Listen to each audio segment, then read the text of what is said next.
सर्वे ध्येयमन्त्रेण आरम्भं कुर्मः। अहं प्रथमं वाक्यं वदामि, प्रथमं पङ्क्तिं सर्वे एकत्र एव वदामः। पठामि संस्कृतं नित्यं, पठामि संस्कृतं नित्यं, वदामि संस्कृतं सदा, ध्यायामि संस्कृतं सम्यग्, वन्दे संस्कृतमातरम्।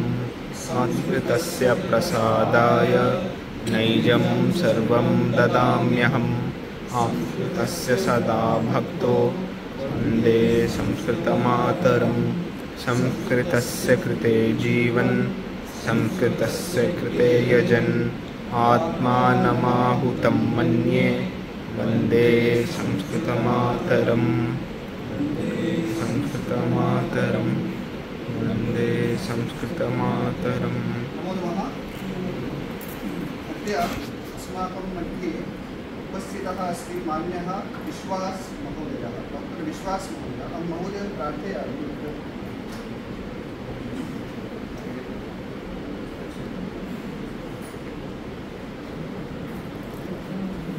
महोदयस्य परिचयं वदामि। महोदयः मूल कर्णाटक मेङ्गलूर इति स्थानमस्ति, ततः महोदयः मूलम् अस्ति। महोदयः यथा संस्कृतभारत्याः आरम्भः जातः, आरम्भकालात् संस्कृतभारती इति सङ्घटनात् पूर्वं आन्दोलनं, संस्कृतसम्भाषण आन्दोलनम् इति यत् जातं, तदा आरभ्य महोदयः संस्कृतभारत्याः कार्यं कुर्वन् अस्ति। महोदयः बहूनि पुस्तकानि लिखितवान्। काव्यम् अपि महोदयः लेखने, काव्यलेखने, कथालेखने इत्यादि महोदयस्य बहु अभ्यासः अस्ति। तथा च महोदयः बालसाहित्यविषये अपि साहित्य अकादेमी पुरस्कारविजेता अस्ति। महोदयस्य साहित्यपरिचयः सर्वैः चलचित्राणि दृष्टानि किल, प्रसाद महोदय यदा लिङ्क् प्रेषयति तत्र चलचित्राणि दृष्टवन्तः, तत्र महोदयः एव, तथा च अन्ये केचन शिक्षकाः अपि तत्र सन्ति। तथा च अस्माकं यः पाठ्यक्रमः अस्ति, प्रथमदीक्षा द्वितीयदीक्षा, तत्र अपि यदि समिति नामानि वयं कदाचित् वर्गे दृष्टवन्तः, तत्रापि डॉक्टर विश्वास इति नाम अस्ति महोदयस्य। कृतभूरिपरिश्रमाः महोदयः अस्ति। तर्हि महोदयः इदानीम् अद्यतनमेलनम् उद्बोधनम् इति नास्ति, किमपि भाषणम् अथवा एवं किमपि नास्ति। ये केऽपि प्रश्नाः, संस्कृतसम्बन्धिप्रश्नाः वा एवं सन्ति, तान् प्रश्नान् वयं पृच्छामः। मुक्तचर्चा इत्येव अद्यतनविषयः अस्ति, औपचारिकमेलनम् इति नास्ति।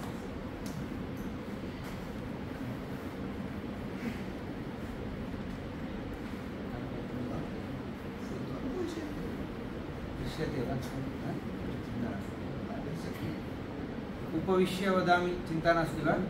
नास्ति। सर्वेभ्यः नमः।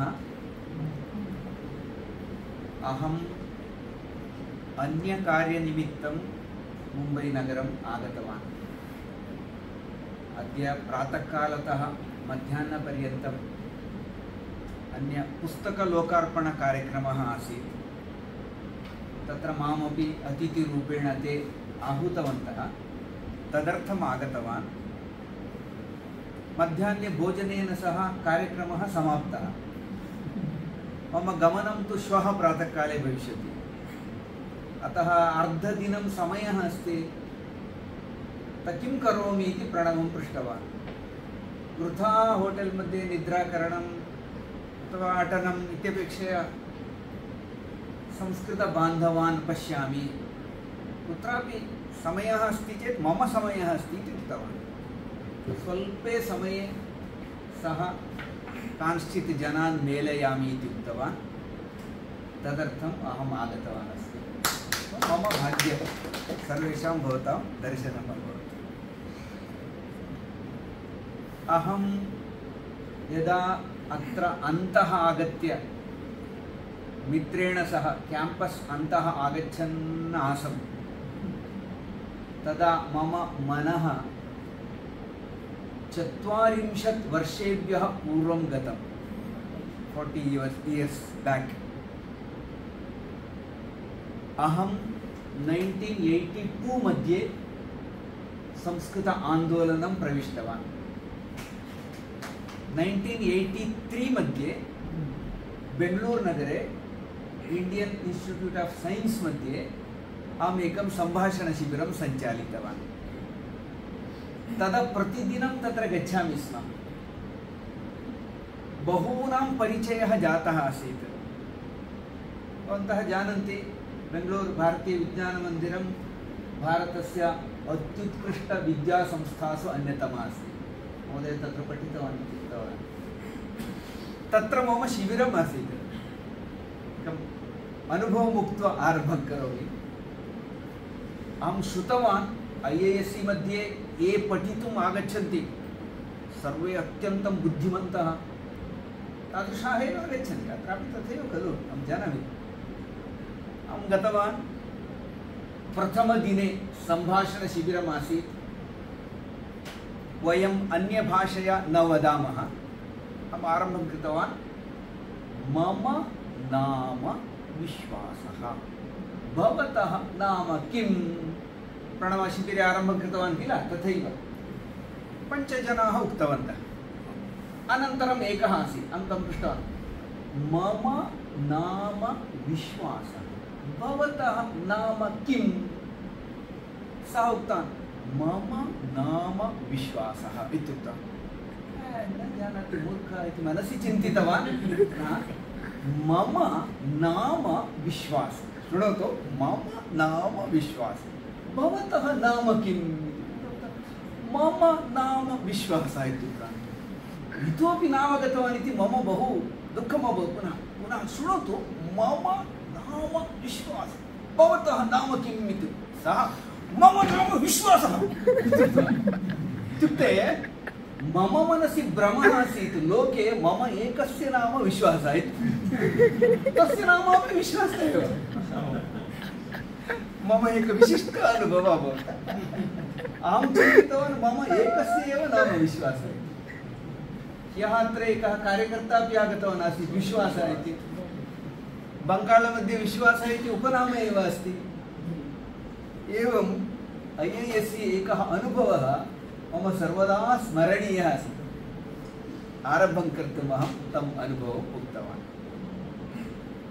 पुनः विज्ञानस्य, विज्ञानछात्राणां, वैज्ञानिकानां मम स्वल्पपरिचयः भवति.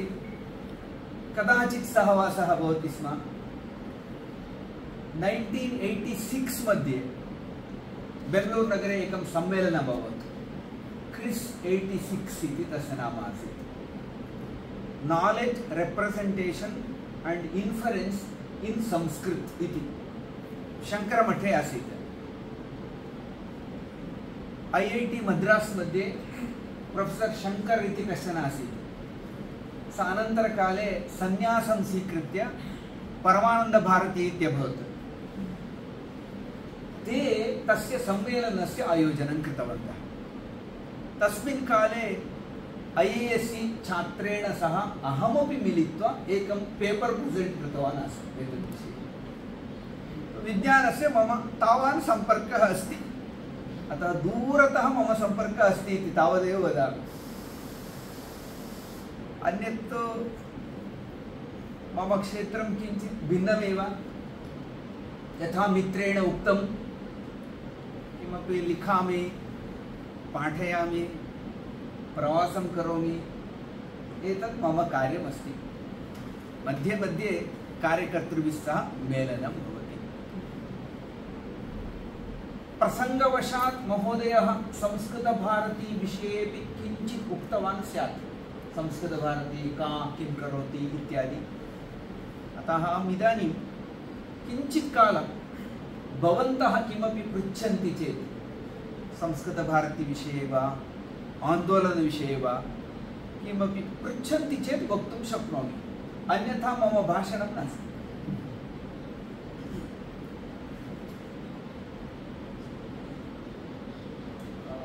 अग्रे प्रश्नः भवति, तस्मात् पूर्वं क्षम्यतां, मम मया एकः दोषः आचरितः।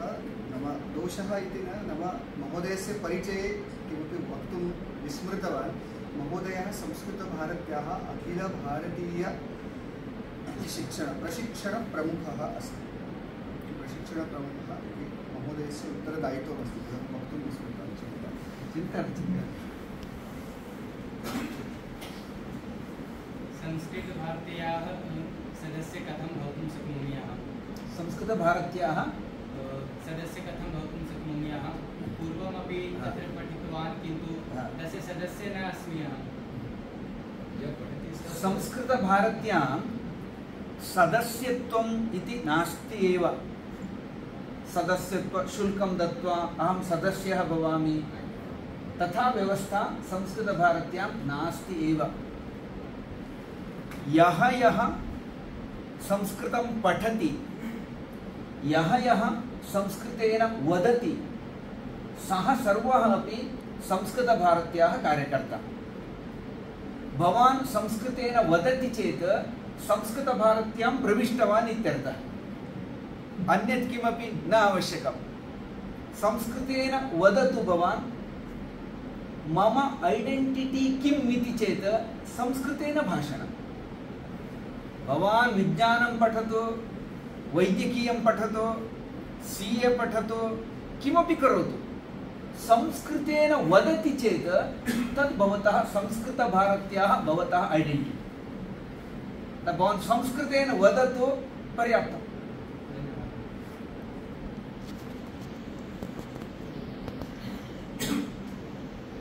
अग्रे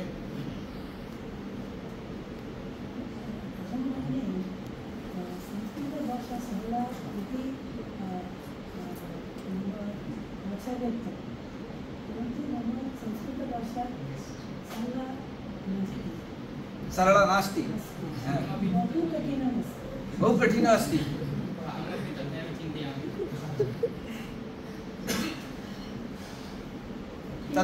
तद्विषये मया वक्तव्यम्। किं करोमि? उत्तमम् उत्तमम्। इदानीं मार्गे आगमनसमये अहं डाक्टर् प्रसादेन सह सम्भाषणं कुर्वन् आसम्। सः मां वदन् आसीत्, इंग्लिश् भाषायामपि एतादृशं वैविध्यमस्ति। विक्टोरियन् इंग्लिश् अस्ति, किमपि बहूनि उक्तवान्। शेक्स्पियर् इंग्लिश् अस्ति, अनन्तरं साधारणं मार्केट् मध्ये इंग्लिश् अस्ति, तादृशमपि अस्ति। संस्कृतभाषापि तथैव प्रौढं मुखमपि अस्ति, सरलं मुखमपि अस्ति संस्कृते। किन्तु बहुकालतः संस्कृतपण्डिताः संस्कृतस्य प्रौढं मुखमेव दर्शितवन्तः,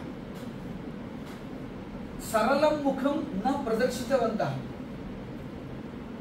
पंडितानां मध्येपि यः अधिकं कठिनं काव्यं रचयति तस्य गौरवम् अधिकं, तथा एका भावना आगता।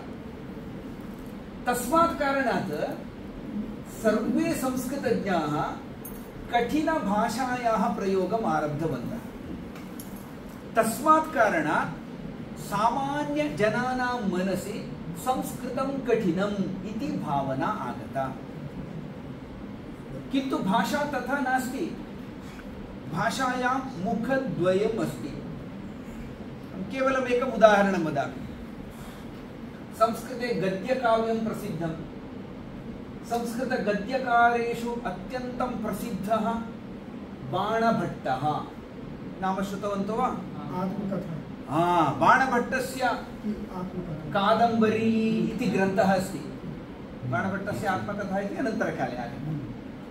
तथैव हर्षचरितम् इति ग्रन्थः अस्ति। कादम्बरी अतीव प्रसिद्धं, किन्तु अति कठिनम्। एकं वाक्यं सम्पूर्ण एक पेज् मध्ये एकं वाक्यं भवति, तावत् दीर्घं वाक्यमस्ति। अतः कठिनसंस्कृतस्य उदाहरणं किम् इति पृच्छामश्चेत् कादम्बरी इति दर्शयति। तत्र वर्णनं यदस्ति तत्सर्वं। किन्तु तस्मिन्नपि ग्रन्थे प्रकृतिवर्णनं सरोवरवर्णनं वर्णनं यदस्ति तत्सर्वं तथैव कठिनमस्ति, किन्तु तस्मिन्नपि ग्रन्थे सामान्यसम्भाषणं यदस्ति सम्भाषणम् अतीव सरलमस्ति। वाक्यं स्मरामि, एकः अन्यम् उद्दिश्य वदति क्व यामि, कुत्र गच्छामि, किं करोमि, का गतिः, प्रतिवाक्यं शब्दद्वयमेव अस्ति। तस्मिन्नेव ग्रन्थे यत्र एक पेज् पर्यन्तम् एकं वाक्यमस्ति, तस्मिन्नेव ग्रन्थे एतादृशवाक्यानि अपि बहूनि सन्ति। विशेषतया गद्यकाव्ये वर्णनं प्रौढभाषायां भवति, सम्भाषणम् अत्यन्तं सरलभाषायाम् अस्ति। अतः सरलं कठिनम् इति यदस्ति एतद् सापेक्षम् इति वदामः। अतः वयम् इदानीं वदामः कालस्य आवश्यकता, नीड् आफ् दि अवर् इति वदामः किल। किमस्ति इति चेत् सरलसंस्कृतेन भाषणं करणीयं, लेखनं करणीयं, भिन्नभिन्नविषयाणां निर्माणं करणीयम्। इदानीं विज्ञानविषयाणामपि संस्कृतेन अनुवादः करणीयः इति अपेक्षा अस्ति। तद् के पठेयुः? सामान्याः छात्राः। अतः तद् प्रौढसंस्कृतेन अनुवादं करोति चेत् प्रयोजनं नास्ति। अतः अतीव सरला भाषा, कालस्य आवश्यकता अस्ति। संस्कृतं सरलमपि अस्ति, कठिनमपि अस्ति। भवत्याः प्रश्नस्य उत्तरं सरलं मुखं यदस्ति तस्य अन्वेषणम् अस्माभिः करणीयं। प्रौढं साहित्यमस्ति, पञ्चतन्त्रम् अस्ति, हितोपदेशः अस्ति, तादृशप्राचीनसाहित्यं सरलम् अस्ति। आधुनिककाले इदानीं तु बहुविधं सरलसंस्कृतसाहित्यं रच्यमानमस्ति। अस्माभिः तस्य पठनं करणीयं, तदा संस्कृतं सरलम् इति अनुभवः भवति। सर, मैं हिंदी में बोलना चाहता हूँ। वदतु महोदय। हमारे यहाँ दो तरीके की संस्कृत भाषा है जो हम सभी जानते हैं। एक तो वो संस्कृत जो वैदिक है, वहाँ डिफरेंस बहुत ज़्यादा है, और एक लौकिक संस्कृत है। इन दोनों में बहुत अंतर है। जो हमारा वेद साहित्य है वो पूरा मैंने इस भाषा में वैदिक संस्कृत भाषा कहते हैं, और दूसरा जो लौकिक संस्कृत है जैसे कालिदास है ना, और दूसरे कवि जो हैं ये सब इन्होंने लिखा है, तो दोनों में कितना अंतर है। वैदिक संस्कृत को समझने में जो आपने कहा ना बड़ी कठिनाई है, लेकिन ये जो लौकिक संस्कृत आया है इससे बहुत आसान हो गया। लेकिन आज के समय में क्योंकि समय बदल रहा है, लोग सरलता चाहते हैं, तो उसके हिसाब से संस्कृत बदल नहीं रही है। मेरा ये कहना है इसमें भी थोड़ा सा सरल करने की कोशिश होनी चाहिए। महोदयेन यदुक्तं तत् सत्यं। लौकिकं संस्कृतमस्ति, वैदिकं संस्कृतमस्ति, द्वयोर्मध्ये महत् अन्तरमस्ति, अङ्गीकरोमि। उदाहरणार्थं वदामि, अहं 40 वर्षेभ्यः संस्कृतक्षेत्रे कार्यं कुर्वन् अस्मि। तथापि इदानीं मह्यं भवान् एकं वेदमन्त्रं दत्त्वा अर्थं वदतु इत्युक्ते अहं न शक्नोमि। तद् भिन्नम्, एतद् भिन्नमेव। किमर्थमिति चेत् व्याकरणमपि भिन्नं।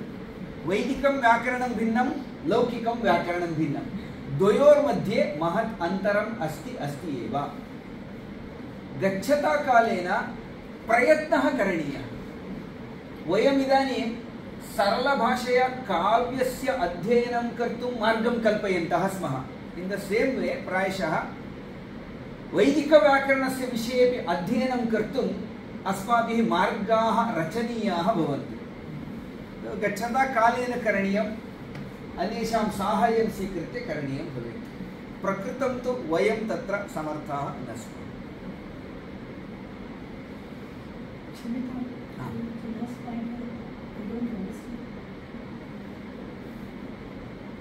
वैदिकं संस्कृतं लौकिकं संस्कृतम् अस्ति। द्वयोः मध्ये किं वक्तव्यं, सेतुनिर्माणं करणीयं। तद् कर्तुं केचन जनाः प्रयत्नं कुर्युः। वयं किं कृतवन्तः संस्कृतभारतीजनाः इत्युक्ते काव्ये विद्यमानं संस्कृतं, सम्भाषणे विद्यमानं संस्कृतं, द्वयोः मध्ये सेतुरचनां कृतवन्तः कुर्वन्तः स्मः। उदाहरणार्थं पञ्चतन्त्रम् अतीव सरलभाषया पठनीयं कथं पुस्तकं निर्मितवन्तः, तादृशानि बहूनि पुस्तकानि वयं कृतवन्तः। किन्तु वैदिकसंस्कृतं कथं पठनीयम् इति विषये सोपाननिर्माणं न कृतवन्तः एतावत्पर्यन्तं। तत् कठिनं कार्यमस्ति, करणीयमस्ति। केचन तद्विषये प्रयत्नं कुर्युः अनन्तरकाले। आवश्यकता अस्ति, कालानन्तरे निर्माणं भवितुमर्हति। ये इसलिए है क्योंकि सब्जेक्ट मैटर बदल गया पूरा। जो हमारी वैदिक संस्कृति है उसमें ज़्यादातर सिद्धांत है। सिद्धांत कहें तो हम हर चीज़ का पठन पाठन उस दृष्टि से कर रहे हैं जो स्थापित हो चुकी है, हमारे पूर्वजों ने की है। लेकिन जो लौकिक है वो आजकल की भाषा में चेंज हुआ, लोक से जुड़ा हुआ है, लौकिक संस्कृत। तो इस कारण से तो मैं ये सोचता हूँ पर्सनली कि आज के समय में जैसा अभी कहा, थोड़ा सा इसके सरल करने की जरूरत प्रयत्न होनी चाहिए। कोई सी भी भाषा, इंग्लिश क्यों सरल है? क्योंकि उसमें हर पूरे विश्व की हर भाषाओं से शब्द है, इसलिए वो जहाँ 10 वयं लौकिकभाषायां तद् कुर्वन्तः स्मः। हाँ, सरललौकिकभाषायाः उपस्थापनं कुर्वन्तः स्मः। उसने सारी भाषाओं के साथ दी है। अभी हिंदी के लिए भी क्या हो रहा है कि जो संस्कृत में है हमारे साथ पहले से लिए हुए हैं उनको रखा है, लेकिन उसके साथ साथ जो दूसरी भारतीय भाषाओं में के भाषाओं के शब्द हैं जो वहाँ पॉपुलर हैं, हाँ, है ना, उनको ले लिया गया। हाँ। और उसमें ऐसा नहीं कि जो मर्जी उठा लिया, ऐसा नहीं है। उसके लिए बाकायदे समिति है, केंद्र सचिवालय में। अस्माकम् एकं कान्सेप्ट् अस्ति तद्विषये, सरलसंस्कृतम् इति। कदाचित् तद्विषये प्रणवः वदेत्, सरलसंस्कृतं बट् नाट् सरलीकृतं संस्कृतं। वयं वदामः संस्कृत का सरलीकरण नहीं करना चाहिए। सरलीकरण इति वदामः चेत् तस्य अर्थः एव भिन्नः भवति संस्कृते। सरलीकरण माने जो सरल नहीं था उसको हमने प्रयत्न पूर्वक सरल कर दिया। ऐसा करने के लिए अस्माकं अनुमतिः नास्ति, पाणिनिः अनुमतिं न ददाति, किन्तु उपायः अस्ति। सरलीकरणं नावश्यकं, संस्कृते एव सरलं मुखम् अस्ति, तस्य प्रयोगं वयं कुर्मः। ऑलरेडी एक्सिस्ट अस्ति संस्कृत, सरलसंस्कृतं, वयं तस्य प्रयोगं कुर्मः। एवं करणीयम्। अतः तस्य एव प्रचारः अधिकः करणीयः, गच्छता कालेन भविष्यति। महोदय, भवान् किमपि आरब्धवान्? मैं पूछ रहा था महोदय, आपने बोला लौकिक और ये वैदिक का इन्होंने संस्कृत का पूछा है, तो जो संस्थान है अभी जहाँ पर संस्कृत पढ़ाई जाती है, लोग ग्रेजुएशन करते हैं, शास्त्री करते हैं, अभी यहाँ अभी बॉम्बे में भी संस्कृत सेल है, संस्कृत का डिपार्टमेंट है, तो वहाँ पर लौकिक संस्कृत पढ़ाई जाती है फिर, या वो सीखते हैं या वैदिक? वयं यद् पाठयामः एतद् लौकिकं संस्कृतमेव, लौकिकं संस्कृतं। तो सीमा लौकिकं संस्कृतम् इत्युक्ते तत्र संस्कृतस्य काव्यं सर्वम् अन्तर्गच्छति। रामायणं, महाभारतम्, आयुर्वेदशास्त्रं, तादृशं सर्वं लौकिकम् इत्येव। वैदिकसंस्कृतम् इत्युक्ते केवलं वेदाः, उपनिषदः, तत् केवलं वैदिकसंस्कृतम् इति भवति। व्याकरणमपि किञ्चित् भिन्नं भवति। पुनः वैदिकसंस्कृतविषये अहं किमपि न जानामि, सत्यं वदामि। वैदिकसंस्कृतविषये अहम् अनभिज्ञः। मम ज्ञानं तु स्वल्पं लौकिकसंस्कृतविषये, तदपि स्वल्पमेव। एतावदेव वक्तुं शक्नोमि। महोदय, संस्कृत भारती इति सङ्घटनस्य निर्माणं कथम् अभवत्? संक्षेपरूपेण वदामि। चमू कृष्णशास्त्री इति अस्माकं प्रमुखः, सः तिरुपतौ शिक्षाशास्त्रं पठन् आसीत्, शास्त्रीकक्षायां पठन् आसीत्। जनार्दन हेगडे महोदयः इति तत्र पठन् आसीत्। केषाञ्चित् युवकानां मनसि आगतं संस्कृतेन सम्भाषणं करणीयम् इति। ते सम्भाषणम् आरब्धवन्तः, किञ्चित् किञ्चित् सम्भाषणम् आरब्धवन्तः। तेषां मनसि संस्कृतस्य पुनः प्रचारः करणीयः इति। तदर्थं ते बेङ्गळूरुनगरम् आगतवन्तः।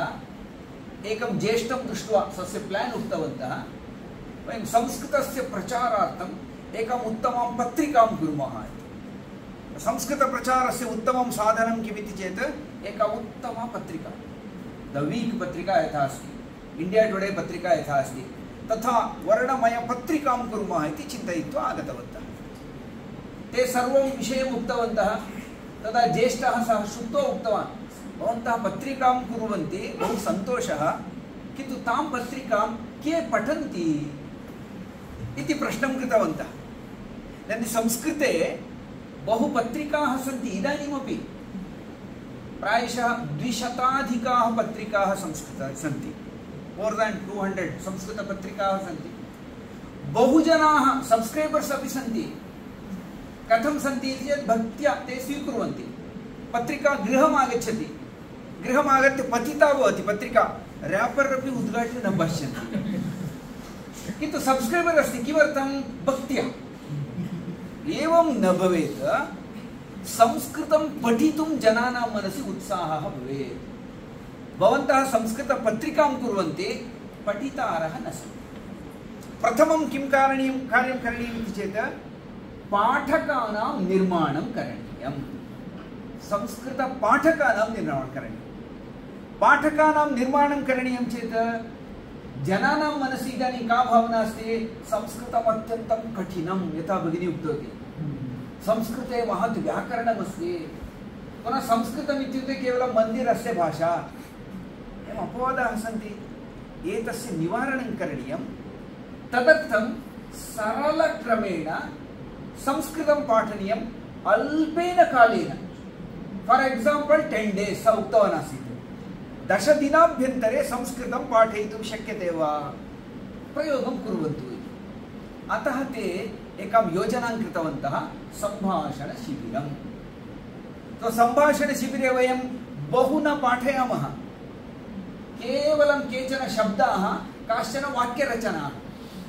10 days सम्भाषणशिबिरम् आगच्छति चेत् पण्डितः न भवति, निश्चयेन वयं जानीमः। 10 दिन सम्भाषणशिबिरम् आगतवान्, पण्डितः जातः इति अनुभवः नास्ति। सम्भाषणशिबिरं यः आगच्छति सः अनुभवं प्राप्नोति, संस्कृतं सरलम्, अहमपि संस्कृतं पठितुं शक्नोमि इति अनुभवं प्राप्नोति। एतदर्थं सम्भाषणशिबिरम् इति उपक्रमः आरब्धः। तद् जनप्रियम् अभवत्, देशे सर्वत्र अभवत्, विदेशेषु अपि शिबिराणि अभवन्। सहस्रशः जनाः शिबिरेषु प्रविष्टवन्तः, लक्षशः जनाः, प्रायशः एतावता कोट्यधिकजनाः अस्माकं सम्भाषणशिबिरादिषु भागं गृहीतवन्तः।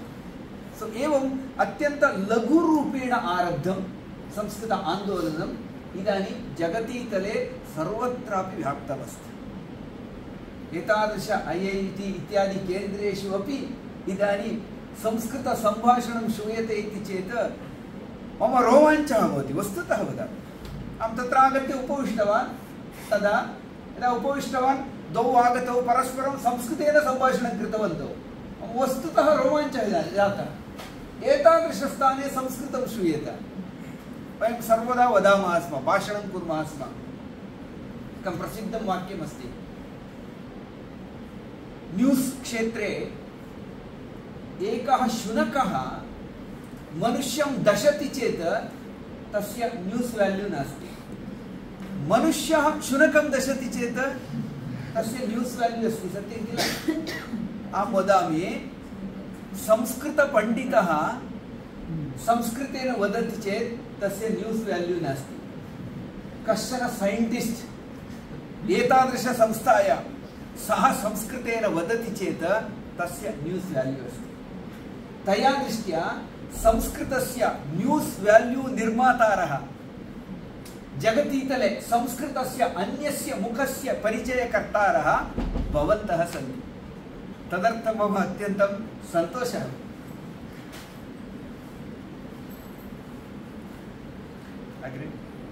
आदरणीय एक प्रश्न और है। मुझे स्मरण है कि जब इंग्लिश सीखना था लगभग 12 वर्ष पहले, तो जितना डर लगता था तब उतना ही डर अभी लगता है संस्कृत को आरंभ करने में। वो डर तो था कि वो भाषा कहीं बोली नहीं जाती है, हम लोगों के आसपास वोकेबलरी नहीं आती है, इसलिए इसमें मात्र इतना ही है कि वोकेबलरी नहीं आती, शब्द नहीं निकलते हैं अंदर से कि कौन से शब्द उपयोग करके और हम बोलना आरंभ कर दें। मुझे पता है करना क्या है, परंतु फिर भी एक मार्ग नहीं दिखता ठीक से कि जिससे आने लग जाए।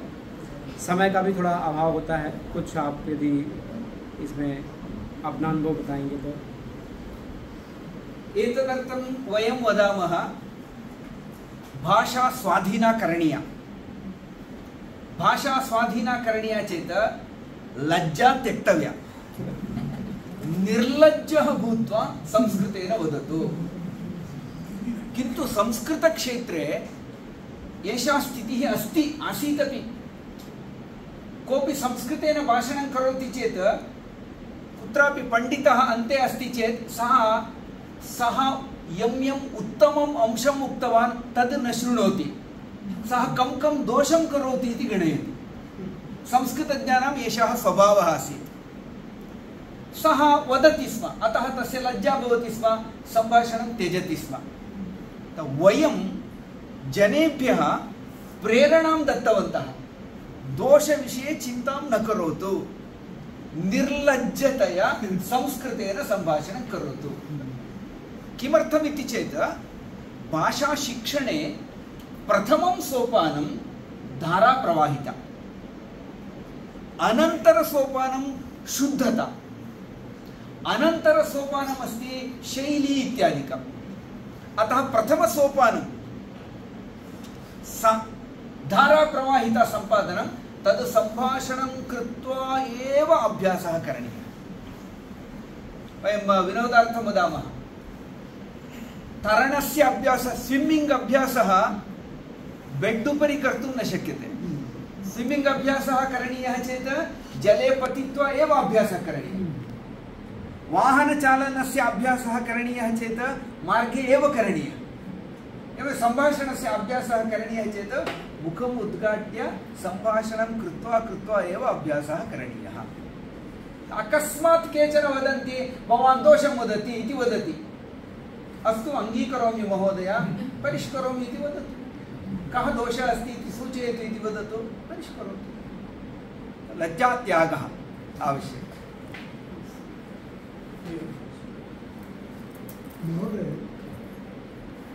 संस्कृत लैंग्वेज क्योंकि कॉमन नहीं है, व्यवहार में, जन्म में एक कॉमन नहीं है, इसीलिए हम अंग्रेजी किसी से भी पूछ लेते हैं पड़ोस में जाकर के इसका क्या मतलब हुआ। दुनिया भर की डिक्शनरी हम लोग रखते हैं। सरकार द्वारा भी हर अधिकारी को एक डिक्शनरी रखने का एक प्रावधान है। लेकिन संस्कृत ऐसी भाषा है जिसे मैंने सीखना शुरू किया तो मैं ये सोचता हूँ कि किससे जाके पूछूंगी सब।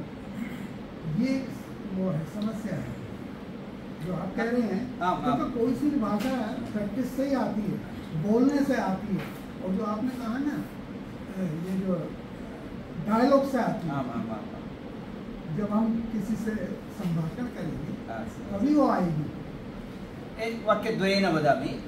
भवान् यदुक्तवान् सत्यं, बहुत्र शब्दाः न लभ्यन्ते, एकं सत्यं। किन्तु भारतशासनेन एव, भारतीयभाषासंस्थानेन एतादृशशब्दानां निर्माणं कृत्वा स्थापितमस्ति। रीसेण्ट्लि देहली मध्ये एकं मीटिङ्ग् अभवत्। सर्वभारतीयभाषासु उपयोक्तुं योग्यानां शब्दानां निर्माणं करणीयमिति। वयं गत्वा परिशीलितवन्तः मोर् देन् 200 तादृश डिक्षनरी सन्ति। इंजिनियरिंग क्षेत्रे संस्कृतशब्दाः, वैद्यकीयक्षेत्रे संस्कृतशब्दाः, अन्यत् भूमापनं सर्वे तस्मिन् क्षेत्रे संस्कृतशब्दाः, पुस्तकानि निर्मितानि सन्ति। उपयोगं कः करोति? ग्रन्थालये अस्ति पुस्तकम्। अतः शब्दनिर्माणम् आवश्यकं, किन्तु प्रथमं सोपानं शब्दनिर्माणमेव इति मा चिन्तयतु। प्रथमं तु वदतु, यथा जानाति तथा वदतु। अहं कन्नडभाषी अस्मि, कन्नडभाषायां प्रतिवाक्यं इंग्लिश शब्दद्वयं योजयित्वा वक्तुं मम लज्जा न भवति, अहं गौरवम् अनुभवामि। संस्कृतेन शब्दद्वयं इंग्लिश भाषायां योजयित्वा वदतु, कः संकोचः? अतः शब्दस्य अभावः इति चिन्तनं न करणीयमेव। अस्माभिः सम्भाषणस्य अभ्यासः करणीयः। शब्दानां निर्माणस्य आवश्यकता अपि अस्ति, तदपि कालेन भविष्यति, निश्चयेन भविष्यति। योजना अस्ति तद्विषये। प्रश्नं संस्कृतस्य सम्बन्धे अस्ति। अहम् एतत् श्रुतवान्, ये संस्कृतं पण्डिताः सन्ति तानां मातृभाषाम् अन्वेषणम् असम्भवम् अस्ति। तस्मिन् विषये वदतु। येषां मातृभाषा you can't guess their mother tongue. एस्मिन् विषये विश्वसितुं न शक्यते। यानी मम मातृभाषा का इति भवन्तः गेस् कृतवन्तो वा? अहं मध्ये उक्तवान् कन्नडभाषा इति उक्तवान् वा? तथा वक्तुं न शक्यते इति चिन्तयामि। का मातृभाषा इति? किमर्थमिति चेत् सर्वासु भारतीयभाषासु संस्कृतस्य प्रभावः अस्ति एव। ईवन् तमिळ् मध्येपि स्वल्पं न्यूनमस्ति तमिळ्भाषायां, मलयाळभाषायाम् अत्यधिकम् अस्ति। सर्वासु भारतीयभाषासु संस्कृतस्य प्रभावः अस्ति एव। संस्कृतेन एव वदति चेत् मातृभाषा का इति गेस् कर्तुं न शक्यते इति अहं न चिन्तयामि। किन्तु एवमस्ति, मलयाळभाषायां ये संस्कृतशब्दाः अधिकाः सन्ति तान् शब्दान् एव स्वीकृत्य मलयाळी मातृभाषीयः संस्कृतेन वदति। कन्नडभाषायां ये अधिकाः संस्कृतशब्दाः सन्ति तान् स्वीकृत्य अहं संस्कृतेन वदामि। मराठी अपि तथैव। तस्य आधारेण कदाचित् ऊहितुं शक्यते वा स्यात्, अहं न जानामि तद्विषये, अनुभवः नास्ति। महोदय कृपया अन्ये इच्छन्ति चेत् अन्ये कदाचित् कस्मात् प्रान्तात् आगतः तत् अवगन्तुं शक्यते, तद् उच्चारणम् अवलम्ब्य तदपि अवगन्तुं शक्यते। संस्कृतस्य पाठनं संस्कृतेन इति भवान् किमर्थं चिन्तितवान्, कदा चिन्तितवान्? उत्तमम्। अस्माकम् आन्दोलनं यदस्ति तत् समग्रम् आन्दोलनं चिन्तयति संस्कृतस्य पाठनं संस्कृतेन करणीयम्, अन्यभाषायां न इति। कारणम् एतदेव, एतावन्ति वर्षाणि अस्माकं देशे संस्कृतस्य पाठनम् अन्यभाषया कृतवन्तः। तस्य कारणतः जनानां संस्कृतज्ञानम् अभवत्, संस्कृते किं किम् अस्ति इति ज्ञानम् अभवत्, किन्तु सम्भाषणं न सिद्धं, सम्भाषणकौशलं न सिद्धम्। अतः वयं तदा भाषणं कुर्वन्तः स्मः, teach Sanskrit not about Sanskrit.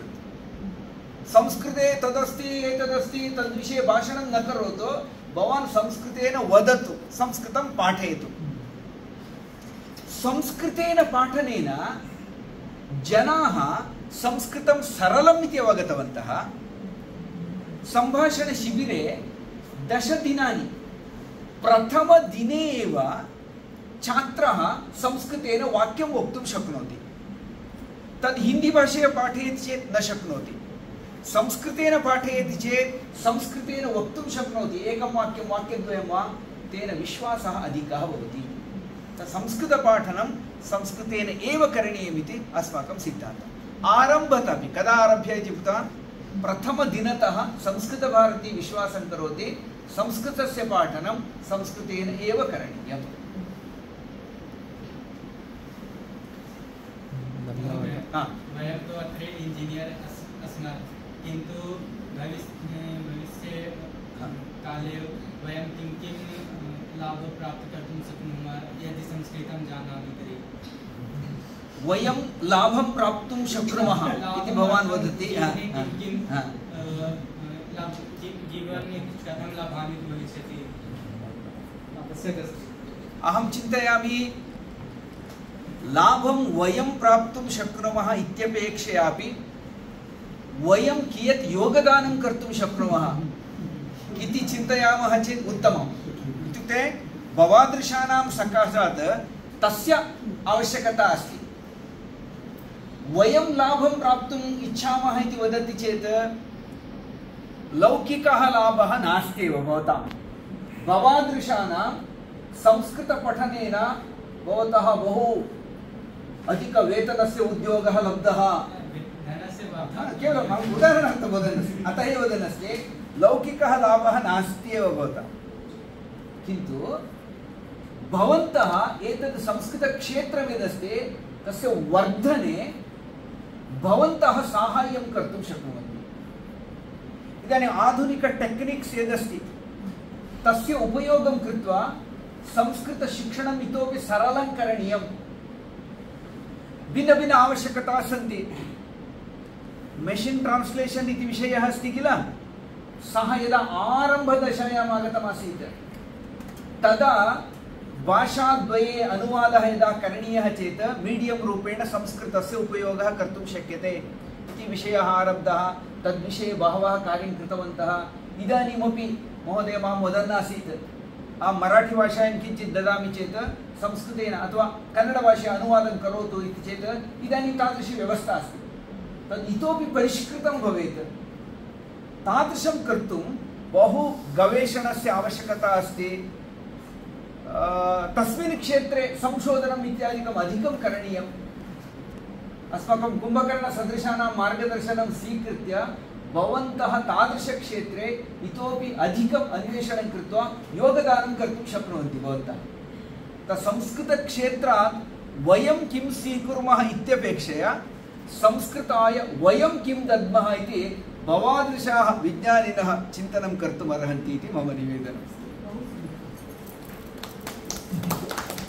पृच्छतु भगिनि। वदतु वदतु। अभी जो है बच्चों को अगर हम फोकस करें तो there is a better hope कि वो आगे जाके संस्कृत को स्प्रेड करेंगे। लेकिन स्कूल्स में जिस तरह से संस्कृत सिखाया जाता है, अभी जैसे संस्कृत भारती में जब हम सीखते हैं 10 दिन शिविर होता है तो कॉन्वर्सेशन के थ्रू हम सीखते हैं। वहाँ पे 2 दिन चित्रपदकोश के बाद सीधे विभक्ति टेबल सीखते हैं। तो व्हाई इज दिस? Obviously, जब हम लैंग्वेज सीखते हैं घर pay, we don't learn grammar and then speak, because which is the other way around. हम बोलते हैं और फिर उसको करेक्शन करते हैं। तो फिर ये जो इवन संस्कृत भारती के जो बोर्ड मेंबर्स हैं, जो गवर्नमेंट में है, एजुकेशन डिपार्टमेंट में हैं, इतने सालों से वो पैटर्न को क्यों नहीं चेंज कर पाए कि अभी भी बच्चे सिर्फ स्कोरिंग के लिए संस्कृत पे जाते हैं और विभक्ति टेबल रट्टा मार के 10th में मार्क्स स्कोर करके छोड़ देते हैं। तो वो लेवल पे अगर हम कुछ ला सकते रखते तो यहाँ ये रूम में जो बैठे हैं वो इंप्रेसिव है। तो यंगर जनरेशन को अगर पकड़ेंगे तो I think we will have a lot more people who will be ready to spread the language. न एषः प्रश्नः अत्यन्तं गभीरः प्रश्नः। किन्तु एकं तु भवती उक्तवती संस्कृतस्य प्रमुखस्थानेषु सन्ति इत्यादि इत्यादि। किन्तु भवन्तः जानन्ति सर्वदापि शिक्षणं राज्याधीनं भवति। शिक्षणव्यवस्था केन्द्रे उपविश्य सर्वेषु राज्येषु संस्कृतेन पाठयन्तु इति आज्ञा क्रियते, प्रधानमन्त्रिणा क्रियते चेदपि न भविष्यति। जानाति भवती। इत्युक्ते सा व्यवस्था भिन्ना एव अस्ति। मुख्यं परिवर्तनं केन आनेतव्यं? शिक्षकैः करणीयं। शिक्षकाः तद् कार्यं कुर्युः। वयम् एतेषु वर्षेषु अनुभवामः यत्र यत्र संस्कृतशिक्षकः संस्कृतभारती कार्यकर्ता अस्ति, स्वयं पाठयितुं शक्नोति, सः तेन क्रमेण पाठयितुं शक्नोति। किन्तु सामान्यतः सर्वे शिक्षकाः परिश्रमं कर्तुं न इच्छन्ति। साक्षात् गत्वा या परम्परया या क्रमः आगतः अस्ति संस्कृतशिक्षणम् इत्युक्ते रामः रामो रामाः पठति पठतः पठन्ति तदेव कुर्वन्ति तद् सुकरं परीक्षायां मार्क्स् प्राप्तुं सौलभ्यमस्ति तदर्थं तदेव मार्गम् अनुसरन्ति वदामः किल मार्गः निर्मिते मार्गे गमनम् अत्यन्तं सरलं नूतनं मार्गं कृत्वा गमनम् अतीव कष्टम् इदानीं शालादशायां संस्कृतेन पाठनं करणीयं चेत् शिक्षकस्य बहु पूर्वसज्जता आवश्यकी भवति वयं शिक्षकाणां मनः परिवर्तयितुं प्रयत्नं कुर्वन्तः स्मः तो सावधानेन भविष्यति करणीयमिति आवश्यकता अस्ति संभवतः मैंने जब संस्कृत पढ़ा था तब भी यही बात थी और बालक बालका बालक ये मैं कभी स्मरण कर ही नहीं पाया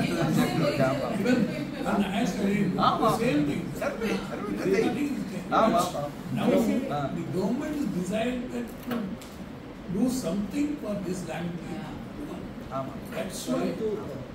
तत्र भारतीय भाषा समितिः रचिता अस्ति स्वयं चमू कृष्णशास्त्री महोदय तस्य अध्यक्षः अस्ति बहुविधाः प्रयत्नाः चलन्ति यथा इदानीम् इंजीनियरिंग पाठ्यक्रमः अपि भारतीय भाषासु भवति संस्कृतेनापि भविष्यति तद्विषयेपि यत्नः आरब्धः अस्ति बहवः प्रयत्नाः सन्ति जायमानाः सन्ति तथापि अस्मिन् स्तरे परिवर्तनम् आनेतुं दीर्घसमयः आवश्यकः भविष्यति निश्चयेन परन्तु एषा समस्या सर्वेषु विषयेषु उदाहरणार्थं गणिते अपि अत्र प्रश्नं लिखितमस्ति अधः उत्तरं लिखितमस्ति सर्वे तस्य स्मरणं करोतु परीक्षायां लिखतु अंकान् प्राप्नोतु अनन्तरं सर्वे परीक्षानन्तरं तस्य तर्कं न शक्नुवन्ति एषा सर्वाणामपि सर्वेषां विषये अपि अस्ति सर्वेषां विषये नमो नमः मम प्रश्नः अस्ति मम एक्स्पीरियन्स् अहं शेर् करोमि गतवर्षे आगस्ट् मासे मम स्ट्रोक् अभवत् एण्ड् परन्तु बहु दीर्घः नास्ति स्वल्पम् अस्ति सो स्पीच् वक्तुं न शक्नोमि बट संस्कृतश्लोकम् अहम् उच्चैः प्रतिदिनं वदामि एण्ड् मम परिवारस्य जनाः उक्तवन्तः किं प्रकारे त्वं गति तव गति दीर्घमस्ति जब तव संस्कृतेन वदति when you talk normally तो क्यों स्पीच में प्रॉब्लम आती सो भवान् उक्तवान् नो सो संस्कृतं किं लाभः वयं किं लाभः संस्कृतलाभं मनश्शान्तिः शब्दः ईदृश सुन्दरमस्ति प्रतिदिनम् अहम् उच्चैः वदामि भवान् सर्वाणि वीडियो दृष्ट्वा लिखित्वा उच्चैः पठित्वा अहं प्रतिदिनं प्रयत्नं करोमि सो मनश्शान्तिः लभ्यते भवत्याः मनश्शान्तिः श्लोक इति सुभाषितं श्लोकः सिंपल क्या बोलते हैं सरलं वाक्यं बहु सुन्दरं मम रोचते सो अहं सर्वान् वदामि संस्कृत इति बहु सुन्दरं भाषा अस्ति so this is what I want to share धन्यवादः प्रश्नः अस्ति पृच्छतु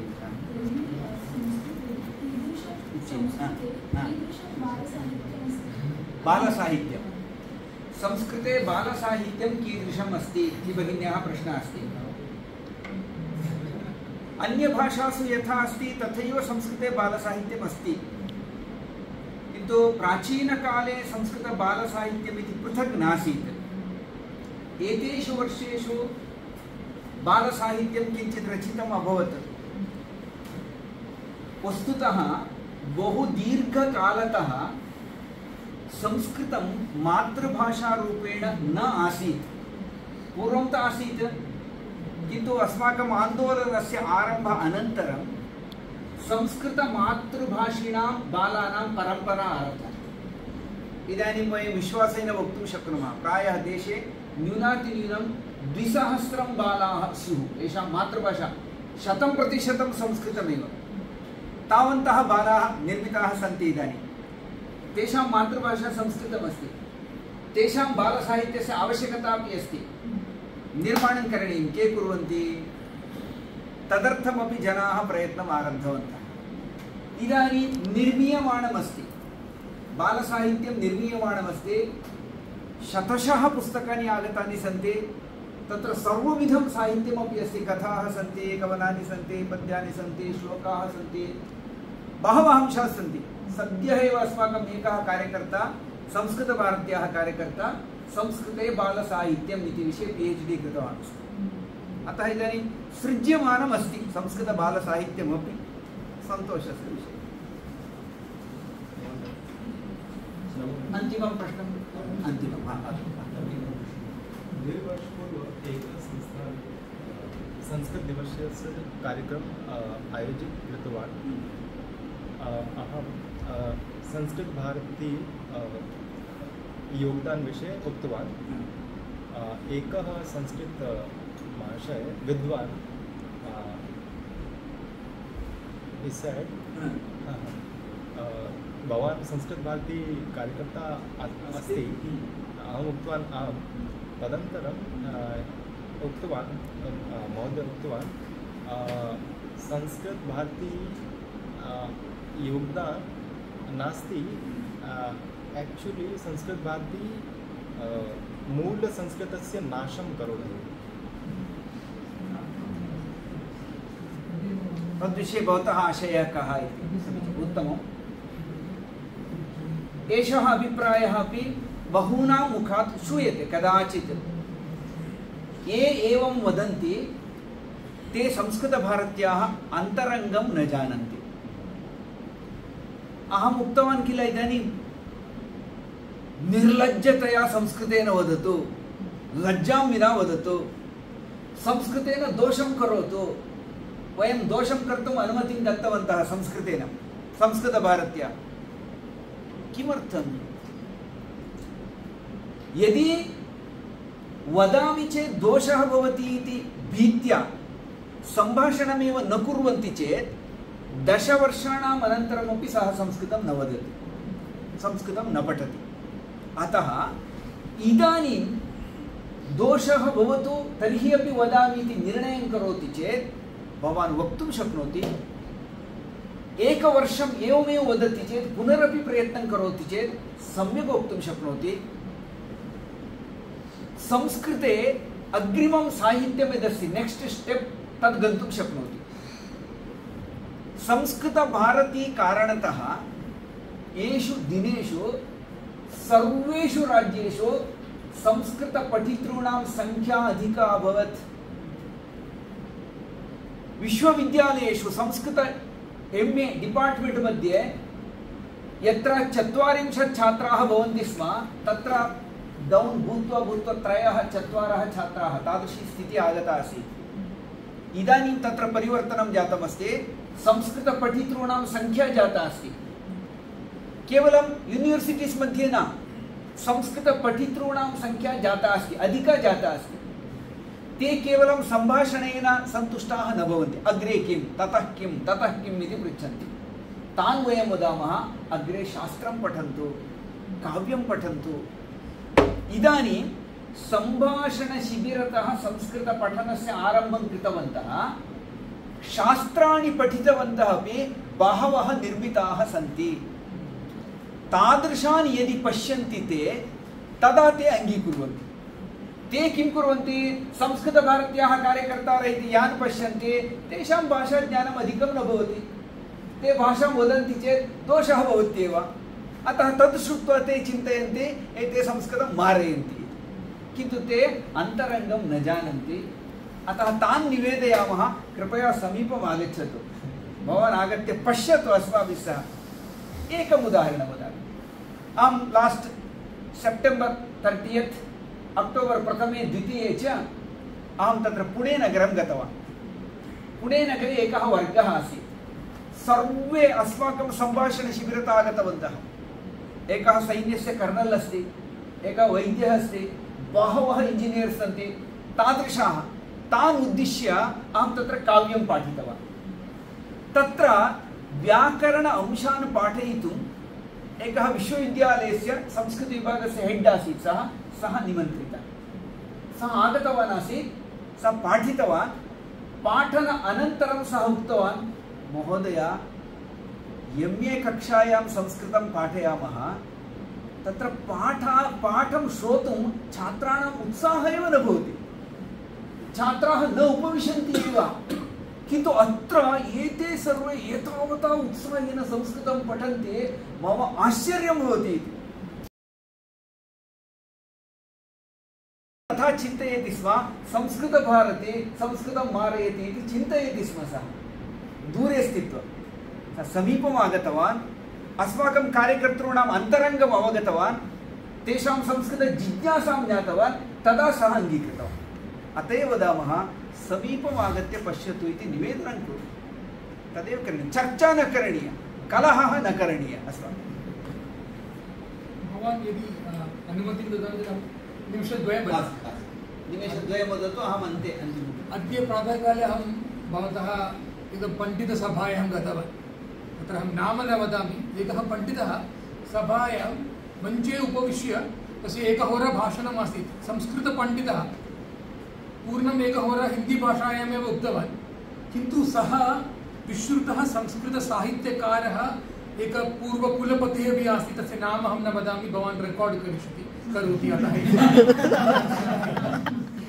सः तत्र स्थित्वा वदति संस्कृतम् एकमपि दोषं न भवेत् एतादृशं वयं कुर्मः चेत् भाषायाः मृत्युः भविष्यति तद् अधपतनं भविष्यति एतादृशं मम तु कोपः अभवत् एव तदनन्तरम् अहं तु तस्य भाषणमपि न श्रुतवान् अपि अहं केवलं विश्वासमहोदयस्य मुखमेव दृष्टवान् एतादृशजनाः एव संस्कृतस्य मृत्युं करिष्यति इति अहं चिन्तयामि आङ्ग्लभाषा पश्यतु सर्वत्र वयं सर्वे आङ्ग्लभाषा एव वदन्तः सन्ति इदानीं किन्तु वयमेव अहं जानामि मम आङ्ग्लभाषायां मलयाळ आक्सेण्ट् आगच्छति एव किन्तु सर्वे तु वयम् आङ्ग्लभाषायां वदन्तः सन्ति अतः एव आङ्ग्लभाषायाः अग्रे प्रभावः भविष्यति भवान् उक्तवान् आङ्ग्लभाषायाम् अन्यभाषायाः प्रभावम् अस्ति नूतन वर्ड्स् आगच्छति संस्कृतस्य कृते तद् न आवश्यकमपि संस्कृतम् is the only language which has all the root words within itself. You don't need to get a single word from any other language. In fact, other languages need Sanskritam for their existence, including English. Mother, father, brother, Tamil Bhashayam, Uday Suryan, Karunanidhi, Y. Gopala Swami, etat sarvam, Jayalalitha, Rajinikanth sarvam, Sanskrita padam eva. Atha, the existence of Sanskritam is much more important for the existence of all other languages on this universe is what I am saying. क्षम्यताम् आङ्ग्लभाषायाम् उक्तवान् किन्तु तस्य भाषणं श्रुत्वा संस्कृतपण्डितः पद्मश्री अपि मिलितं तेन पद्मश्री अपि मिलितमेव किन्तु सः पूर्ण एकहोरा संस्कृतपण्डितः हिन्दीभाषा शुद्धहिन्दीभाषायामेव उक्तवान् केचन उर्दूशब्दाः अपि तस्य भाषणे अभवत् एव 90% संस्कृतनिष्ठ हिन्दी एव 10% उर्दूभाषायां सः उक्तवान् किन्तु मञ्चे उपविश्य अहं तस्मिन् समये स्विच् आफ् अभवत् केवलं विश्वासमहोदयस्य मुखं दृष्टवान् अहम् अनन्तरं न पृष्टवान् एव किन्तु कार्यानेन यदि आगन्तुं समये भवान् एव उक्तवान् एतदेव प्रश्नः वी हेव् टु पापुलरैस् सार्वजनिकं करणीयं संस्कृतं दोषाः भवेयुः चिन्ता मास्तु but I am telling you in 10 years time the whole universe will change if we popularize संस्कृतं क्षम्यतां धन्यवादः किञ्चित् आङ्ग्लभाषायाम् उक्तवान् क्षम्यतां मम तावत् संस्कृतज्ञानं नास्ति अस्तु समापयामः 5 निमेषान् केवलं वदामि सर्वे भवन्तः इंजिनियरिंग पठन्ति सामान्यतः न वा सर्वेपि इंजिनियरिंग छात्रायाः एकस्याः एकम् अनुभवम् उक्त्वा समापयामि। मम पुत्री द्वयमस्ति, द्वेपि इंजिनियरिंग पठितवत्यौ। द्वितीया पुत्री मंगळूरुनगर समीपे एव विद्यालयः अस्ति, तत्र गत्वा पठति। तस्याः कक्षायां छात्राः परस्परं सम्भाषणं कुर्वन्ति। व्हाट्स् युवर् मदर् टङ्ग् इति। एषः वदति Sanskrit Sanskrit is it so I can't believe वदति। पुनः पुनः वदति मम मातृभाषा संस्कृतं। सा वदति चेत् तेषां विश्वासः एव नास्ति। प्रतिदिनं चर्चा भवति। एकस्मिन् फ्रेण्ड् उक्तवती इति। तर्हि कल्पनां करोतु, अद्य रात्रौ विलम्बेन भवती गृहं गच्छति। एक्चुअली 6 वादने गन्तव्यम्, 8 वादने गृहं गच्छति। तदा भवत्याः माता भवतीं किं करोति? स्कोल्ड् करोति, तर्जनं करोति। भवती वदतु संस्कृतेन कथं तर्जनं करोति? यू टोल्ड् मी, देन् ऐ बिलीव्। सा उक्तवती। तत्र किमस्ति? 8 वादने गच्छामि चेत् मम मुखं माता मुखं पश्यति, विदिते किमर्थं विलम्बेन आगमनम् इति दर्शयति उक्तवती। सा उक्तवती किमर्थं विलम्बेन आगमनम्? ऐ थाट् दट् आगमनं दर्शनम् एतादृशशब्दानां प्रयोगः मन्दिरे भवति इति अहं चिन्तितवती। सम्भाषणे तर्जनम् आगमनं दर्शनम् इत्यादि शब्दानां प्रयोगः भवति। ऐ काण्ट् बिलीव् इति उक्तवती। किमर्थम् एतद् वदामि इति चेत् एतादृशं सम्भाषणं नित्यजीवने भवितुमर्हति इति बहूनां विश्वासः नास्ति। एवं सति भवादृशाः छात्राः वैज्ञानिकाः यदि कुत्रचित् संस्कृतेन किञ्चित् वदन्ति चेत् कियान् प्रभावः भवेत्। अतः भवत्सु निवेदनं करोमि। अहम् आरम्भे उक्तवान्, संस्कृतज्ञाः संस्कृतेन वदन्ति चेत् आश्चर्यमेव नास्ति। भवादृशाः संस्कृतेन वदन्ति चेत् तस्य महत्त्वम् अस्ति।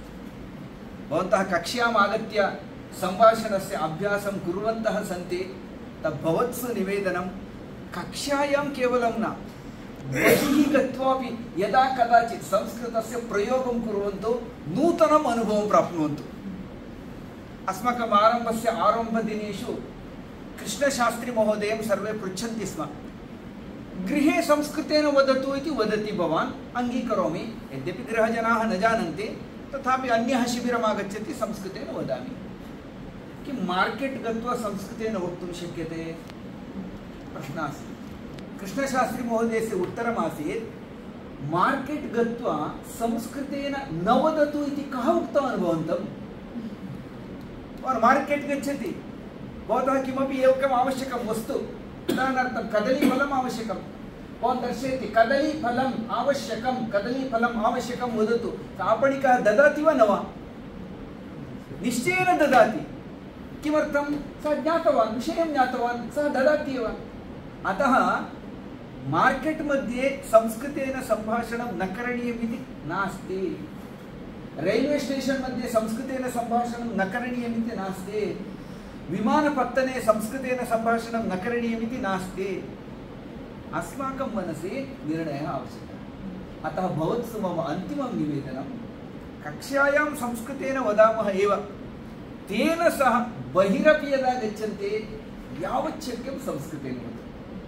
भवतः सम्भाषणं श्रुत्वा अन्ये 10 जनाः प्रभाविताः भवन्ति।